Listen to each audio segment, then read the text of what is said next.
So Chelsea versus Arsenal, quite what I didn't. It wasn't what I expected from Arsenal, just because of what we've been used from Arsenal for the past 2-3 years.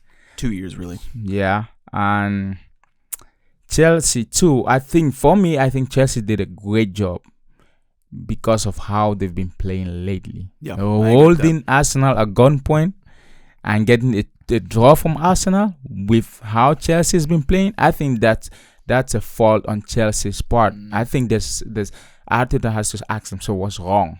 Yeah. Because on Chelsea's side, there's nothing wrong from what they've been playing, how awful they've been. This is great. See, look, I would agree if the manner of scoring was reversed. And yes, Chelsea's been playing horrendously. Yeah. And the teams that they've beaten they needed to beat. It shouldn't have been impressive, but the fan base was so excited that kind of showed you where they were at. I don't care how bad you're playing. Yeah. I don't care what you can't blow a 2-0 lead at Stamford Bridge and walk away feeling like it was okay. Whereas I think that Arsenal coming back, and don't get me wrong, no Arsenal fan should be really, really having a meltdown positively about it, because that first half was wretched, absolutely horrendous. But as a Chelsea fan, getting excited over a 2-2 draw after playing very well against one of the best sides in England, I would have been deflated, especially at home. If it was at the Emirates, I understand that. Yeah, I understand going, okay, we'll take that on the road. That's cool with me. But I don't know. At the end of that first half, thinking we're gonna blow this lead badly, I would be, if I was a Chelsea fan, I would not be as happy about that result personally. I completely disagree. Totally disagree. As a Chelsea fan, we lost. I'm not a Chelsea fan, but I'm speaking as a Chelsea fan in this position. 2 losses, 2 draws, 2 wins, right? I guess. Looking at Arsenal, you have 4 wins, 2 draws. Then we played the way we've been playing lately. It's not been good. Players don't know what the hell is happening. And you can see how Pochettino is trying to, or you can see the progress from the last 3 games. Yeah. And playing Arsenal was supposed to be this guy. You guys came out from beating City. So I'm expecting you guys to win Chelsea, because Chelsea is not at that level yet where they have the cohesion, they have the chemistry they're playing. Because if we just take it on paper, Chelsea, I always say this, they have the best talented player in every single position right now. On paper, because they have so many players as well. That's part of the thing. But now looking at how they play, it's absolutely horrendous. But playing Arsenal, if you watch the first half, Arsenal, I didn't even understand what Arsenal was trying to do. Odegaard was lost in action. MIA. Odegaard was MIA. Saka, it's interesting to me, but I can understand why he's the man of the match. But Cucurella did a great job. One-on-one, Saka didn't know what to do. Well, and he covered him so well, and he took all the spaces from him. And we talked about this a little this past weekend. Cucurella did so good at covering Saka that's what impacted Odegaard the most. Yeah, you don't realize. I mean, you realize it, but when you see someone taken out of the game that effectively, how much Odegaard and Saka interact with each other for build-up. Yeah, and so when you take Saka completely out, Odegaard is losing half of his ability to distribute the ball. And don't get me wrong, he did not have a great game either. But you realize how important those two are to each other when one of them is effectively removed from the game. Yeah, because Sanchez didn't have a good game. Now, the question is... Neither did Raya, though. Oh, Raya didn't have a good game. And I want to know if Arteta is still going to try to back him up, because you have Ramsdale. Look at what Raya, if you watch the game, the second goal, honestly, it shouldn't have been a goal, because he was off the line. I think he thought it was going to be a cross. It wasn't. It wasn't a cross. It was supposed to be a cross. I think Modric thought it was going to be a cross too. He did. Oh yeah. Oh no. You look at the build up. You look at everything involved.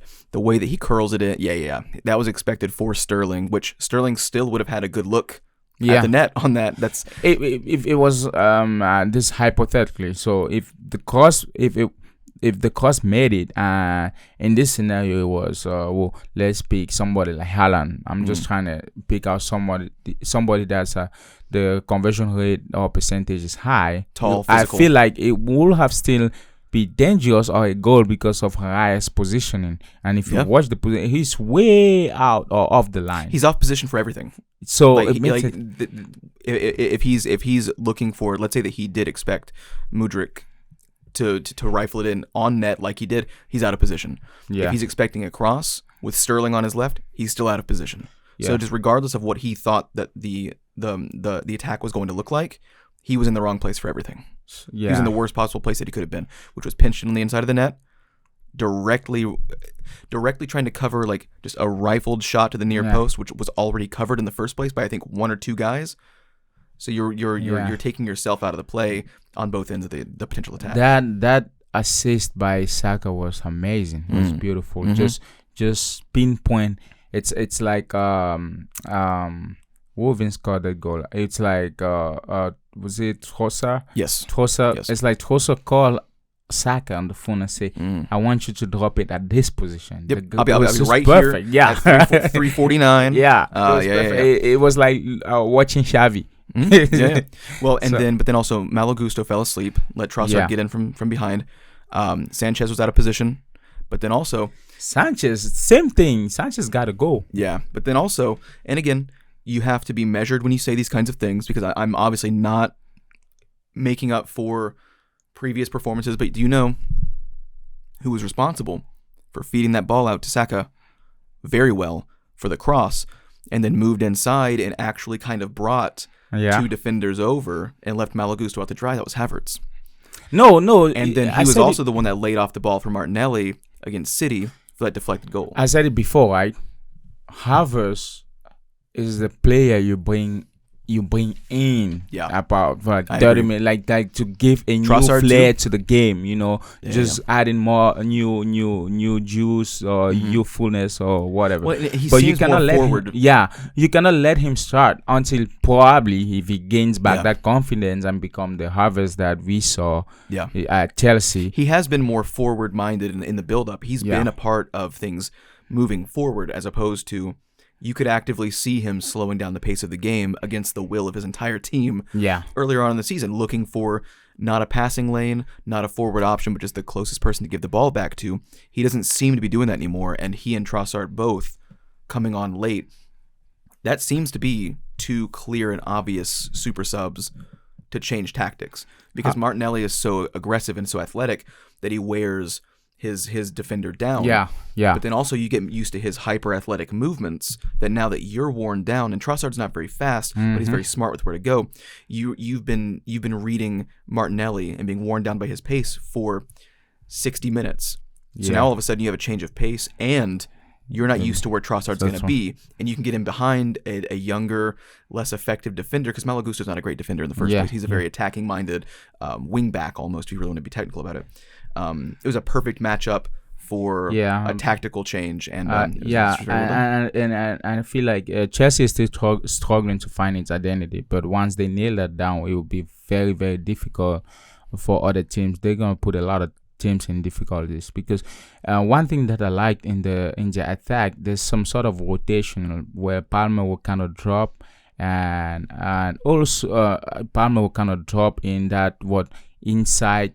Right, allowing Sterling to be more flexible and kind of take off some stress off Sterling because Sterling is more relaxed, more flexible. He does what he could do. Like he's really, and I think in Chelsea right now, and I would say this, Sterling is the best consistent player definitely at this point of time. Since the season started, and Palmer looks really good for having been there for such a little amount of time. Yeah, so he's really adapted quickly. I think is the kind of player that will really do good, even if the team is playing really bad. You have this. You need to have more players doing that as well, because Chelsea had good players, but they didn't have anybody that really, aside from Sterling, sometimes that would, despite not playing. And for Arsenal, Martinelli was this person. When the team's not playing well for some reason, they still usually play well. Yeah. Or they at least work their ass off to where you see that it's not from lack of trying. But now it looks like Declan Rice is that player. In that first half, of wretched football from Arsenal, Rice was like the only player that seemed like he had the intention. You can tell that he saw that Odegaard was getting taken out of the attack as well. And you could tell that Rice was saying, okay, so I have to be distributing the ball. I have to be back on defensive transition. And now I guess I have to try to make some plays. And he did all three of those things as best as he could. And had a good look on target early in the first half. Didn't get it there. But it's nice to see that there's a dynamic player that can say, okay, I guess I'm playing all three phases in the midfield alone, essentially, and that's kind of what it felt like was happening at certain points. Do you think that Pochettino should allow Jackson to either go or not play him again? Because Palmer is playing really good. I don't know why he was substituted. So, and if you watch when Jackson came in, didn't make much of big difference, and I don't see his game. So I'm wondering if there's a plan or what. It's too early to let him go. But I also I don't see an incentive for him to start, especially when Nkunku comes back. And I don't think it's because he's expected back in January. And I mean, it's already late October. So you have plenty of options on the bench. That's one thing that Chelsea don't have to worry about is who's coming in for who.